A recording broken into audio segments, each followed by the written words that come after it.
Auburn, Nebraska. Following the disappearances of Tom Bender, Ross Wallace, and Ben Jackson, two more residents, Ethan Thompson and Lily Carter, have now been reported missing by their employer after several days of unexplained absence from work.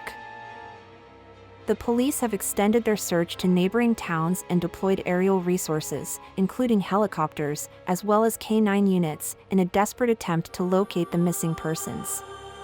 So far, however, all efforts have proven unsuccessful.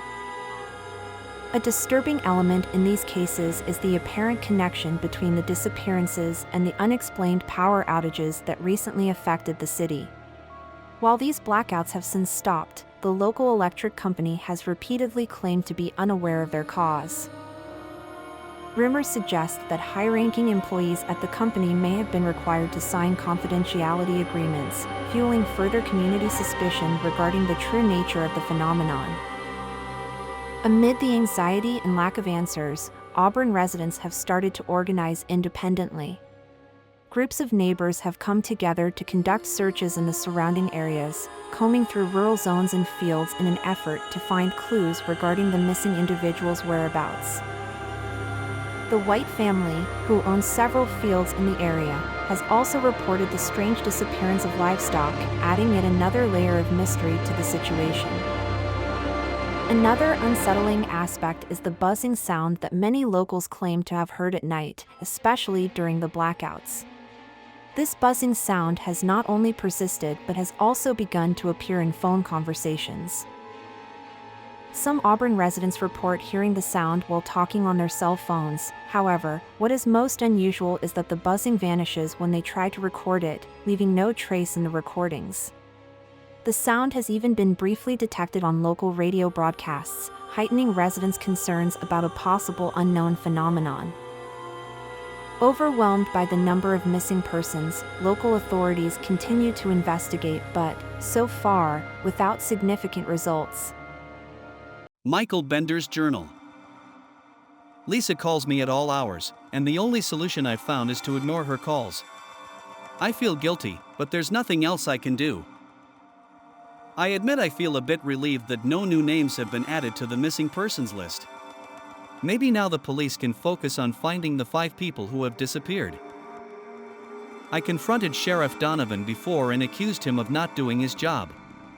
I've known him for years, but I couldn't hold back. If they don't take this seriously, I'll have to take matters into my own hands.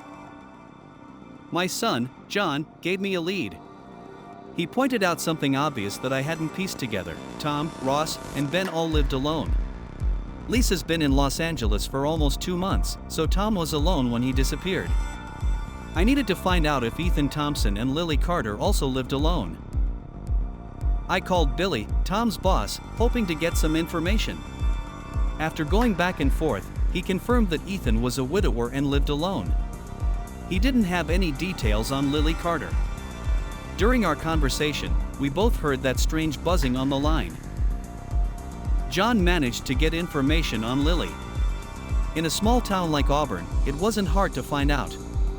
John went to her house, but no one answered the door. After talking to her neighbors, he confirmed what we suspected: Lily lived alone. Her husband had left her several months ago.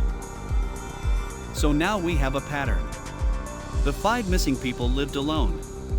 Even Tom, who's married, was alone at the time of his disappearance. I took this information straight to Sheriff Donovan, but he refused to see me. I ended up leaving the details with an officer on duty, whose name I can't even remember. Last night, I went to Larry's bar. There, I heard something disturbing about the power company.